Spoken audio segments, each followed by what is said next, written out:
Oste pinatawan ng yellow card na wrong call pa si ref. Dismayado ang mga Tigresas fans nang pinatawan si Det Pipito ng yellow card dahil sa video challenge na mali ang interpretation ng technical team. Pero dahil sa inis na Moste ay pinataw pa rin ito ang UP at nakuha ang kanilang 6th win this conference. Poach Kung-Fu na stress sa UP, Poyos ng Karimaw sa laban. Gula ginulat ang Fighting Maroons at UP kinulang sa laban. Good day ka volleyball, isang maligayang araw sa lahat. Bago natin yan simulan na huwag muna kalimutan mag-like, share, subscribe, pakihit na rin ang notification bell para may update ka sa ating mga video.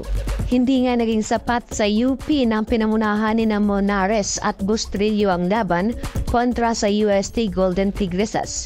Naging mapusok nga ang Moste at pinataob nila ang UP in a straight sets victory sa score na 25-22, 25-20 at 26-24. Hindi nga makikaila ang dikitan ng laban both teams at dito nga makikita kung gaano kasulido ang depensa at opensa ng UST.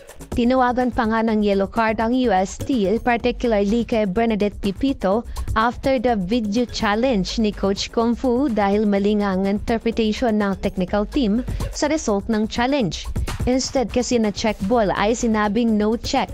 Kahit ganun na lang ang reaction ng mga players na Moste.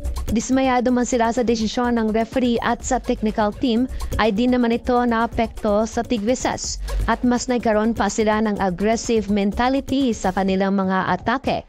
Poyos leading the team offense at dahil na rin sa kanya tumaas ang moral ng UST sa paglalaro. Gumana nga ang lahat sa Oste, subalit pinilit naman silang porsahin ng UP dahil sa mga gandang dalawan ni Bustrillo. Malaki nga ang nagawa nito upang pakabahin ang UST's defense. Naging malaki nga ang impact nito sa mga strong attacks nito at nahirapan nga ang UST na putulin ang kanilang momentum. Sinabayan pa ito ni Monares na on-time rin ang kanyang mga clutch points. Dahil dito ay naipilit pa nila ma-extend ang third set pero dahil kay Gula at Jurado ay tinapos na rin ng UST ang laban.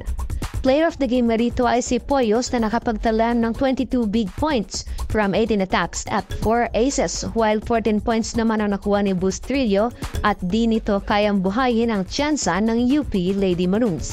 Sa ngayon ay nangunguna pa rin ang UST at sitting pretty pa rin sa first spots with 6 win and 0 losses while bottom team naman ng UP with 6 losses.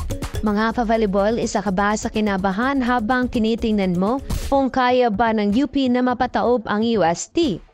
Katayanin kaya ng Moste na ma-wipe out ang round 1 preliminary? Baka may komento ka pa rito.